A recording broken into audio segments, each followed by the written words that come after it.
Hello দর্শক, আসসালামু আলাইকুম। আশা করি সকলেই ভালো আছেন। তো দর্শক, দেখতে পাচ্ছেন এই যে মরিচ গাছগুলো। তো বন্ধুরা, আপনারা কিভাবে সুন্দর করে মরিচ চাষ করবেন তার সহজ উপায় হলো, তো বন্ধুরা আপনারা যদি এই ধরনের মরিচগুলো চাষ করেন তাহলে বন্ধুরা আপনাদের অনেক উপকারিতা হবে। কারণ মরিচ বাজারে যে পরিমাণের মরিচের দাম দর রয়েছে, তো বন্ধুরা আপনারা যদি বাড়িতে মরিচ চাষ করতে পারেন তাহলে কিন্তু বন্ধুরা আপনাদের কখনো মরিচগুলো টাকা দিয়ে কিনে খেতে হবে না। তো বন্ধুরা আপনারা খুব সহজেই কিন্তু এই ধরনের মরিচগুলো আপনারা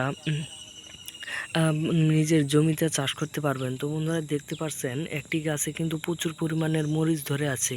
তো বন্ধুরা পাতার থেকে বেশিরভাগ মরিচ ধরে আছে। তো বন্ধুরা এই গাছগুলো কিন্তু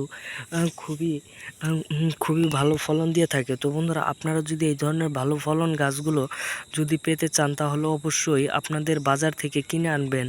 তো বন্ধুরা এই বাজার থেকে এই মরিচের চারাগুলো আপনারা প্রথমে কিনে এনে আপনারা সুন্দর করে আপনাদের জমিতে আপনারা লাগিয়ে দিবেন। তারপরে লাগিয়ে দেওয়ার পরে কিছুদিন আপনাদের জমিতে এই মরিচ গাছগুলো আপনারা প্রচুর পরিমাণে যত্ন নেবেন।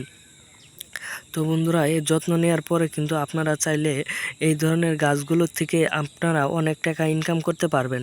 তো বন্ধুরা আপনারা যদি এই গাছগুলো যখন বড় হয়ে যাবে তখন কিন্তু আপনারা এই কাঁচা মরিচগুলো আপনারা নিজেরাও খেতে পারবেন এবং পাশাপাশি আপনারা বাজারে বিক্রি করতে পারবেন।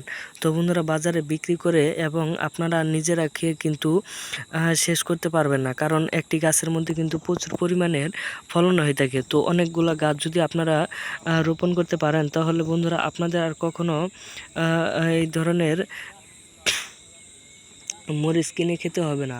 তো বন্ধুরা অবশ্যই আপনারা এই ধরনের মরিচ গাছগুলো আপনাদের বাসায় লাগিয়ে থাকবেন এবং আমাদের ভিডিওগুলো যদি আপনাদের ভালো লাগে অবশ্যই আমাদের কমেন্টে আপনাদের মতামত জানিয়ে দিবেন। ধন্যবাদ সকলকে, সকলে ভালো থাকবেন। আসসালামু আলাইকুম।